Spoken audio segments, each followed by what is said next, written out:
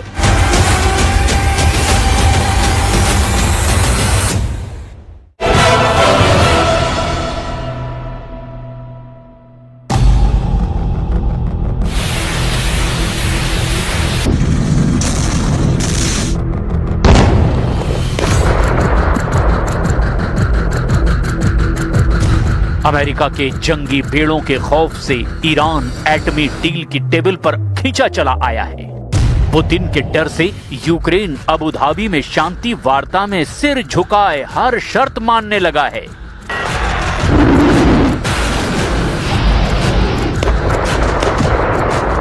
Trump इस वक्त direct Putin से संपर्क कर रहे हैं। ट्रंप इसी वक्त शी जिनपिंग पर डोरे डाल रहे हैं। ट्रंप एक साथ कई मोर्चों पर एक्टिव हो चुके हैं।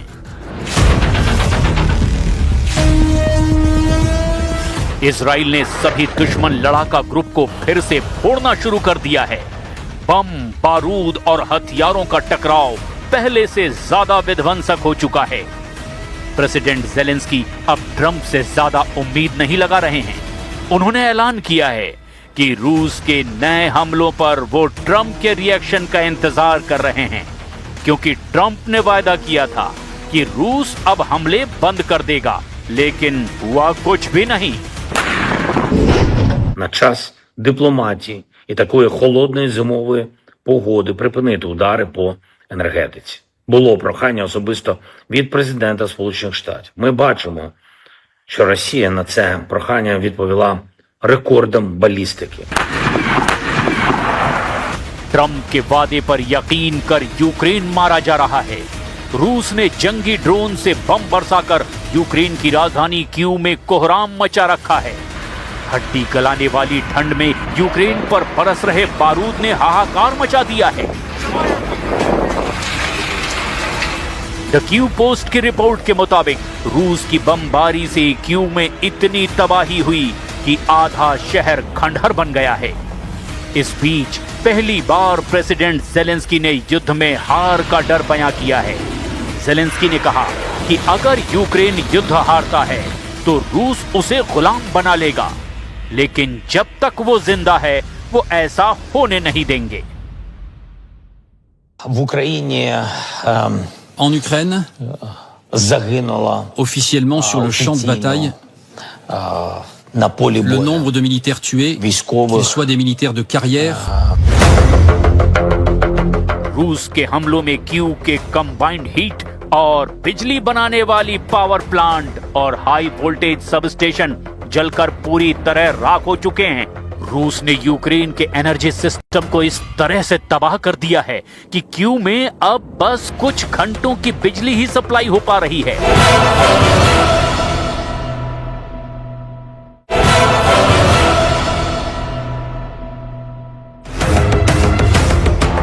पुतिन के प्रचंड प्रहार से टहल रहे यूक्रेन ने आरोप लगा दिया कि उसके साथ धोखा हुआ है।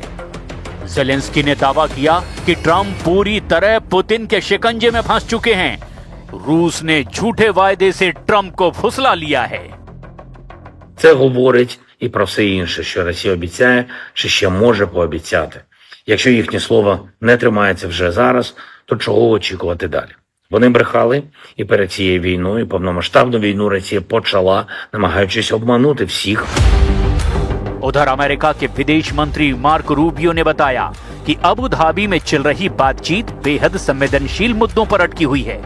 मार्क रूबियो के मुताबिक अबू धाबी से बुरी खबर यह है कि जो मुद्दे हैं उन पर दोनों देश समझौते के लिए तैयार नहीं हैं।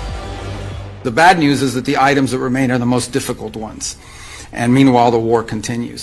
So all I can say in that regard is that we are investing at a very high level, a substantial amount of time and energy to this endeavor. We are going to continue to do everything we can to see.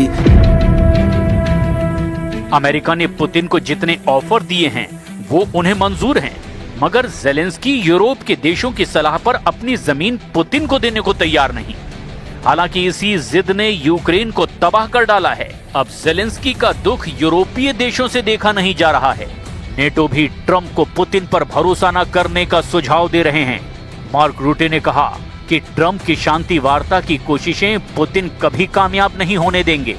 जिस तरह उन्होंने शांति वार्ता के बीच बारूदी तांडव दिखाया है, उससे नेटो नए सिरे से रूस से निपटने का प्लान बना रहा है। President Trump and his team are determined to stop the bloodshed.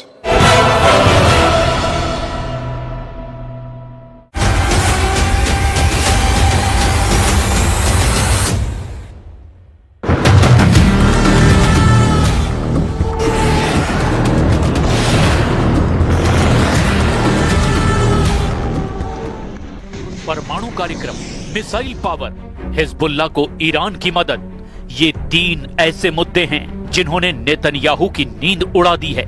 Iran की इन 3 ताकतों को खत्म करने के लिए बातचीत तुर्की में होनी थी, लेकिन ईरान के दबाव में डोनाल्ड ट्रंप बैकफुट पर आए। मीटिंग की लोकेशन बदल दी गई। ईरान और अमेरिका के बीच बातचीत ओमान की राजधानी मस्कट में फाइनल हुई। ईरान की तरफ से विदेश मंत्री अब्बास अराक्ची मीटिंग का नेतृत्व करेंगे। दूसरी तरफ दोनों ट्रंप के विशेष दूत स्टीव विटकॉफ और उनकी टीम। इस मीटिंग का फैसला जो भी हो, इस मीटिंग को लेकर ईरान और अमेरिका का रुख क्या है, कौन क्या डिमांड कर रहा है, किसे किस बात से खतरा है, इसको बहुत डिटेल में समझिएगा, क्योंकि अब इन्हीं मुद्दों पर ईरान और अमेरिका के बीच युद्ध का खतरा मंडरा रहा है। अमेरिका चाहता है कि ईरान का परमाणु कार्यक्रम बंद हो। अमेरिका चाहता है कि ईरान की मिसाइलों की रेंज सीमित कर दी जाए ताकि वो इजराइल तक ना पहुंच पाए। अमेरिका चाहता है कि ईरान हिजबुल्लाह, हूथी और हमास से दूरी बना ले। अमेरिका चाहता है कि ईरान चीन को तेल गैस की सप्लाई घटाए। अमेरिका चाहता है कि ईरान में गिरफ्तार हुए प्रदर्शनकारियों से सही सुलूक किया जाए। As the topic of those discussions and what the agenda needs to be, look, I think in order for talks to actually lead to something meaningful, they will have to include certain things. And that includes the range of their ballistic missiles. That includes their sponsorship of terrorist organizations across the region. That includes the nuclear program, and that includes the treatment of their own. America की demand नहीं मानी गई तो युद्ध होगा, ये बात Trump साफ साफ कह चुके हैं। लेकिन ईरान अमेरिका की धमकियों से नहीं घबराया है। ईरान ने ऐलान किया है कि जब ओमान की राजधानी मस्कट में मीटिंग होगी तो अब्बास अराक्ची और स्टीव विटकॉफ के बीच सिर्फ परमाणु मुद्दे पर बात होगी। यानी ना मिसाइल पर समझौता होगा, ना फिलिस्तीन पर समझौता होगा और ना ही बाकी मुद्दों से भटकेगा ईरान।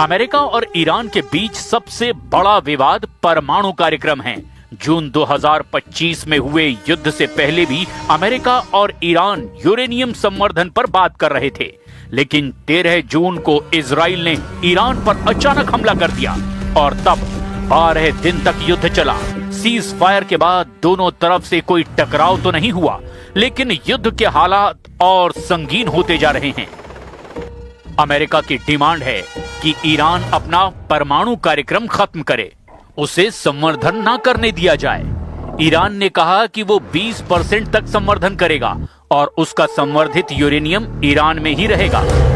अमेरिका और इजराइल ने फैसला कर लिया है कि वो ईरान को परमाणु संवर्धन नहीं करने देंगे, ना ही उसकी मिसाइलों को बर्दाश्त किया जाएगा।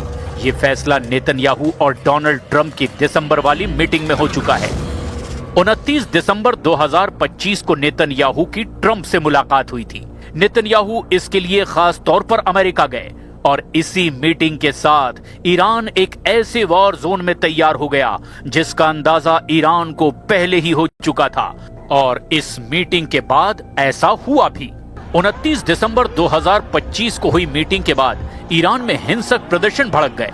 पूरा जनवरी ईरान ने दंगों से जूझने में लगा दिया और अब फरवरी में ईरान पर सबसे बड़े हमले के लिए अमेरिका की मिलिट्री पावर मंडराने लगी है। ईरान ने दंगाइयों को तो हरा दिया। सवाल है, क्या वो अमेरिका और इजराइल से आ रही युद्ध की धमकियों को शिकस्त दे पाएगा? डोनाल्ड ट्रंप ने रेड लाइन खींच दी है। ईरान को धमकाया है कि डील करो, नहीं तो इतने धमाके करेंगे कि ईरान गाजा बन जाएगा। दूसरी तरफ ईरान के सर्वोच्च नेता अली खामनेई ने रेड लाइन खींच दी है। फारस की खाड़ी की तरफ अमेरिका बढ़ा तो वहां उसके जंगी बेड़े का कब्रिस्तान बना दिया जाएगा। डोनाल्ड ट्रंप की वार्निंग ईरान के परमाणु कार्यक्रम को लेकर है।